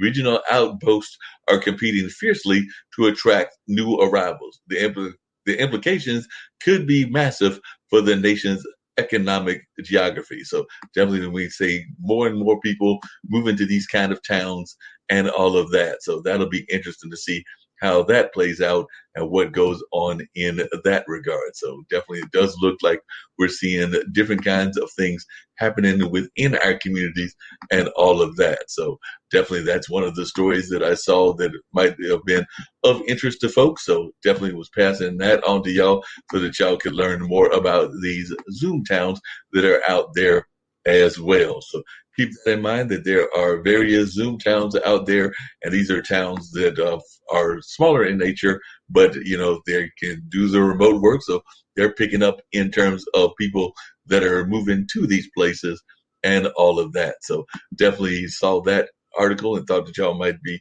interested in that as well. So just a lot of different things that are going on in our society that folks may be interested in. And one of the things I know folks may also be interested in is some of the things that are going on in our society and all of that. So that being said, I'm going to see about some of our shows that air here and let y'all check out some of them and what they're all about. One of them, of course, is my good friends with Talking Upstream.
My name's Brandon.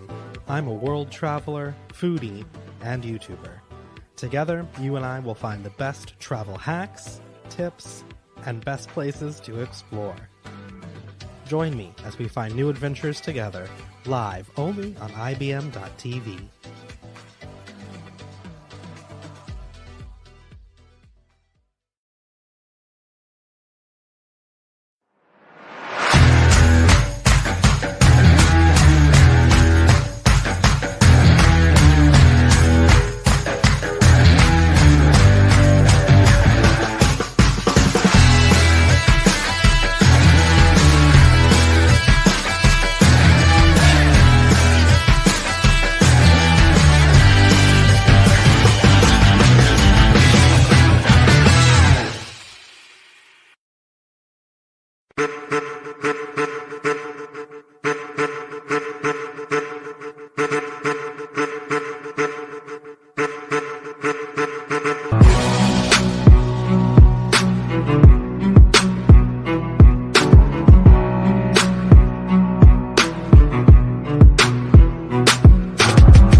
Yes, and we got all kinds of amazing things happening, including Chess Stars. That was that show that was airing right there, and definitely some great things going on with my man Sasha. And of course, he's having some great competitions that he's been airing recently. I was checking out a couple of them, and they were truly amazing. Checking out what they were all about and what they were having going on. So definitely, Sasha is a truly amazing competitor and a teacher of chess. So definitely was glad to see that going on. And don't forget that, a number of tournaments are going on with the basketball. So there's going to be some winners and some automatic people getting their tickets punched. I believe Liberty got their ticket punched recently. And I'm trying to see about talking our fine folks here at IBM TV into doing something with the basketball and with the basketball pool. So we'll see if that happens or doesn't happen. But do know that I'm trying to to see about getting that to happen on this end and all of that. So we'll see if we're able to pull this off or how this all transpires or if it transpires. But I'm trying to make that happen in the very near future. So trying to see if we can't get that to happen. And I think folks will thoroughly enjoy it if we're able to do that. But right now, I'm going to let y'all check out a good friend of mine and a thing that she's got going on with her book and all. So let's check out what Veronica's got going on with her book.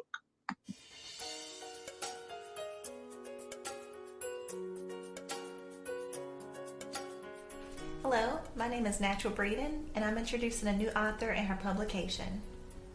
Dr. Veronica Hardy is an inspirational speaker, author, and educator. Through her writing and public speaking, she uses the power of story to reveal and confront challenges experienced by the readers and listeners. And this is showcased through her book, A Letter to My Sisters, Reflecting on God's Promises.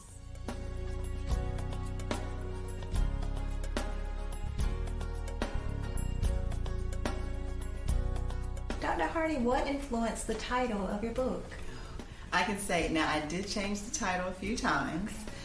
It went from, I think I started with calling it Tamar's View to capture more from her perspective. Mm-hmm. Then I switched it to Everybody Has Their Stuff. You know, we all carry something. Yes. And then finally I decided to pray. You know, God, what do you really want people to receive or know from this book? Mm-hmm. And so that's when A Letter to My Sisters, Reflecting on God's Promises, really came to me, because I felt it was really fitting that I was writing something for other women to read from my heart to theirs. Oh, thank you. Now, Dr. Hardy, why did you choose the story about Tamar as the basis of the book? I feel like oftentimes we don't talk much about the women in the Bible who have gone through difficulties, mm-hmm. such as her. She was raped or sexually assaulted by her half-brother. Okay, and I just thought that was an important story to be able to bring out. And I thought it was important to kind of bring out her story, how she responded to it, so we could also look at how we respond to it as well. Absolutely. Now, Dr. Hardy, how does the story of Tamar serve as an example for you? I would say strength, for one. It seems like she didn't hide it at all. And I think sometimes if someone were to ask us, we want to cover it. We don't want to share it. Why? Because we're carrying the shame, or we feel like we're guilty that we caused the situation to happen to us. So I was glad she was able to share it with her brother, acknowledge it, and then he said to her, don't take it to heart. And that message spoke to me that we don't have to carry what someone else did to us. We don't have to make that become part of our identity, but for us to remember who we are, because she was a princess. Okay? And that's not taken away because of what someone else did to her. And I just wanted us as women to remember who we are in God's eyes. Absolutely. Thank you for that.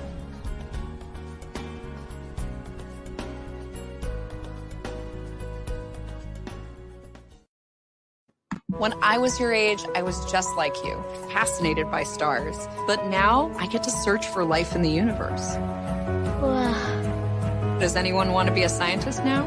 I do. Awesome. We need more girls in STEM.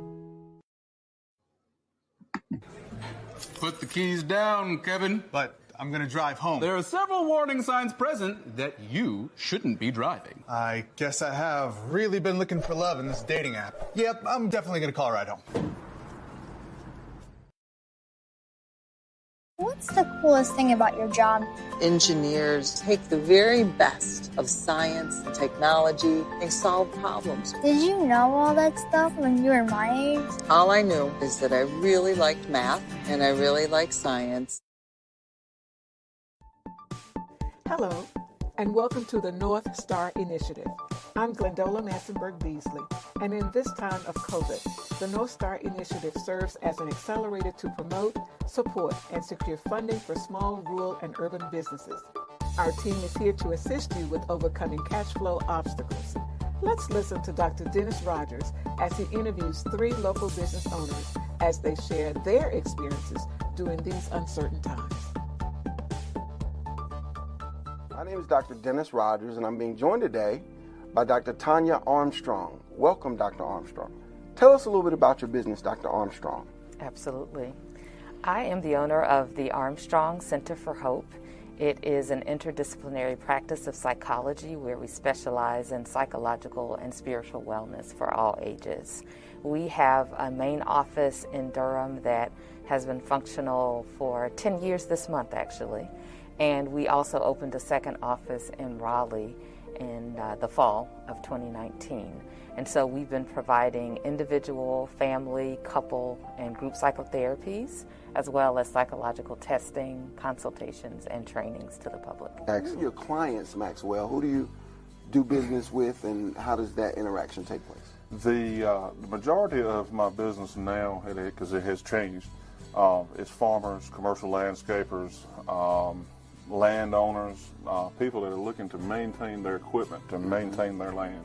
Yes. And then we still have a good number of residential customers with the lawnmowers and things like that to take care of their property, but mainly we're doing larger equipment now. The biggest thing to help someone in any trade or any craft is to treat the one person the same as you would the next one coming through the door. Mm-hmm. Because if they figure out that you're fair and that you're going to charge them fairly, you're going to charge Joe over here the same as John, mm-hmm. they'll come to you. Right. But if they think you give him a break and he's going to go out there and tell everybody else, hey, he cut me a break, that kind of thing, then all of a sudden you've just opened up a can of worms, mm-hmm. and you got to cut everybody a break. We are a live entertainment company, and that's something that we pride ourselves on, and the experience, that face-to-face experience where you can actually feel the electricity and the spirit of the music bouncing off of the people in the audience. That's what's really important to us.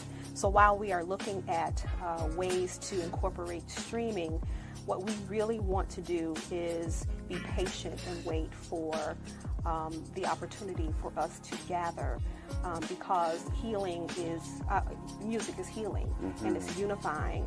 And so I think it'll be important for us when it's safer to gather and to really heal as a community and as a nation with some live music. And one thing that we love to do is contract and subcontract, like I said, with small businesses who have just as much on the line as we do as a yes. small business. So looking back at the festival and at our concerts, we make sure that we contract with transportation companies, with catering businesses, with marketing agencies that are small businesses and that are minority-owned businesses, so that everyone is getting a piece of this pie.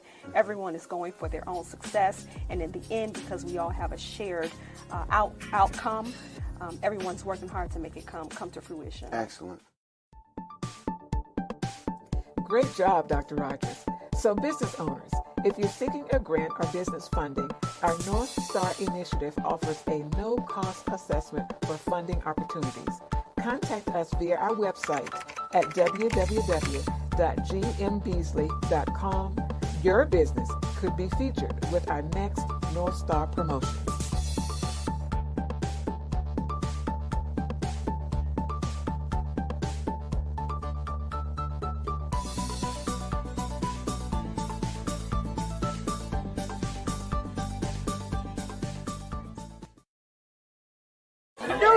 Directors, I met designers, and then everybody said, oh, this is my 6th year, and oh, this is my 4th year. Shout out to New York. We're in New York in like 7 hours. Oh my gosh, yes, we have a 6:58 flight, so. We gotta go home. We gotta go. Yeah. Let me tell you something. Every single person that's come through the store has spoke so highly of you, and what a great event this is, yes. I'm representing DJ Darryl, who is a platinum producer. He did the hit track for Tupac Shakur, Keep Your Head Up, Snoop Dogg, Keisha Cole, Nick.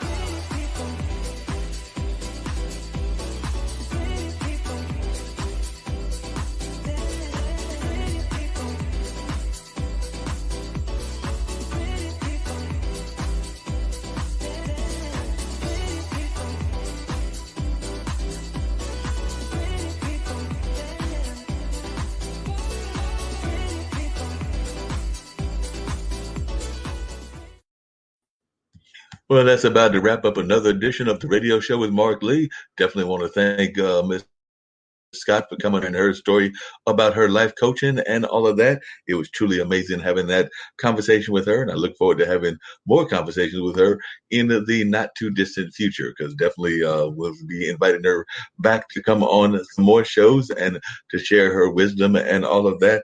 But definitely was thoroughly enjoying what she had to share with us on this time, the initial time of her being here on this particular platform and all of that. So definitely was great hearing her conversation and hearing what she had to say about a number of things that are going on in her world, and a lot of things that were inspirations with her, and even some things that she's done in her own growth and all of that. So it was great having that conversation with her. And like I said, look forward to having more conversations with her in the not too distant future. So definitely was great having her conversation, learning more about what she's all about, and definitely looking forward to having more amazing guests on the radio show, as well as on the other shows that air right here on the international broadcast media.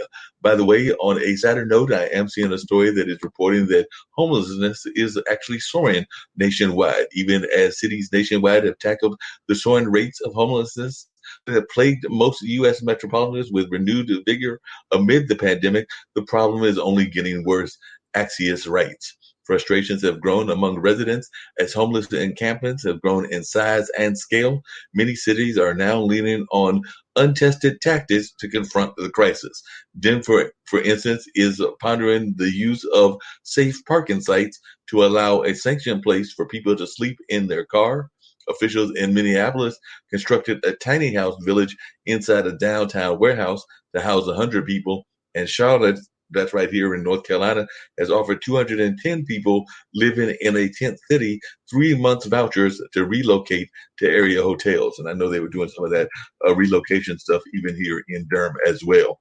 New York commuters are alarmed by visibly worse substance abuse and mental illness within the homeless population in city train stations, CBS News writes. The issue curtails remote workers returning to offices as many riders don't feel safe. So definitely is impacting a number of things in our society, and a lot of that with the fact that there are definitely a lot of folks that are still trying to work. They might be either unemployed or underemployed.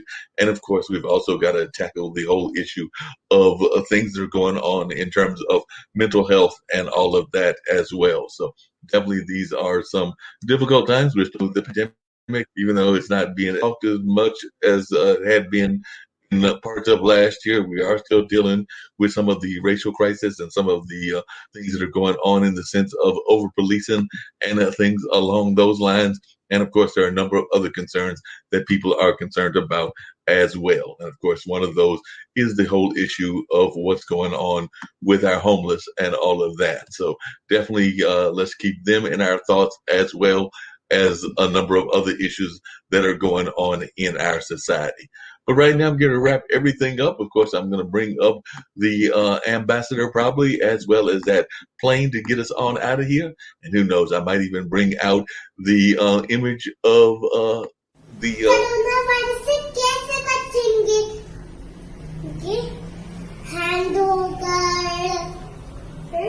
और ऐसे अपने खांसी जब आएगी तो ऐसे करेंगे अच्छू अच्छू और कोरोना वायरस को धन्यवाद हमारा म्यूजिक सुनने का. What's the coolest thing about your job? Engineers take the very best of science and technology and solve problems. Did you know all that stuff when you were my age? All I knew is that I really liked math and I really liked science. Like I said, there's a lot of things that are going on in the world and everything. So definitely trying to get us to the 2-hour mark, since I definitely like to do that when I can and all of that. So I think I'm going to bring up another one of these other spots also of a good friend of mine who's got an amazing product. So let's check out what... Hey, it's Fran Harris, founder of Electra Sports Beverages. So excited that you are joining me right now for this live broadcast where I am finally launching my sports beverage. Now, Electra is a better for you functional beverage company that other things will come after. in a few years. But right now we are launching one of the best, better for you, in fact, best for you sports drinks on the planet. Now, a lot of people will say, why would you start a beverage company when you've got other competitors, huge competitors in the marketplace in this space? Well, it's a $23 billion industry. Sports drinks, $23 billion opportunity. That means there's room to play. The reality is, if it were easy, everybody would be doing it. So I'm very proud of Electra. Very proud of what Electra stands for. I'm very proud of this nutritional panel back here because we didn't miss a beat. We knew that consumers were looking for better taste, higher functionality, lower sugar, fewer calories. We knew that. And I am so proud of what we have put in this bottle. It's something that you can give your kids. It's something that you can drink yourself, whether you're an elite athlete or an everyday hustler. We put some great stuff in this bottle, and I want to invite you to join me on this journey for this big online launch party.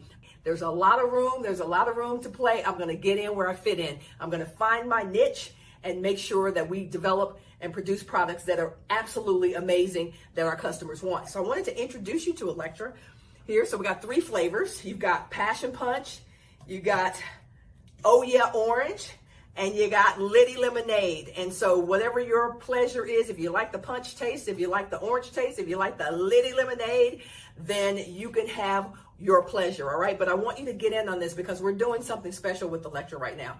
We're launching it first time out of the gate. That means that you can get it right now at a very special price if you participate in my Indiegogo campaign. Now let's talk about what an Indiegogo campaign is. This is not a fundraiser. This is an opportunity to generate some buzz and some fun around the launch of a brand new product. And you get the opportunity to get things like t-shirts, come to some private events. It's an opportunity for you to be a part of something bigger than all of us, right? Imagine if you had been there when that other sports drink had started 50 years ago. Imagine what it would have felt like to be a part of what you knew was going to be history. That's what I'm offering you the opportunity to do right now, is to be a part of Electra's launch to the public. Now, Electra will be available online, so you'll be able to go to our website and our store and buy Electra, but you won't be able to get access to some of the prizes that you're going to get access to by participating in this campaign. And there are many, many levels that you can get involved in. You can get involved at a very low level where you just want to be a supporter. You can get involved at a different level where you can get a t-shirt and a cap. You can get involved in a different level where you can come to a VIP event with me, hang out with me and my team. Either way, get in where you fit in and just become a part of this historic launch. There should be a button on this page right now. All you need to do, click that button, and then you can learn all about the different ways that you can be involved in this particular launch campaign. All right, click the button right now. I appreciate your support so much, and I will see you on the other side.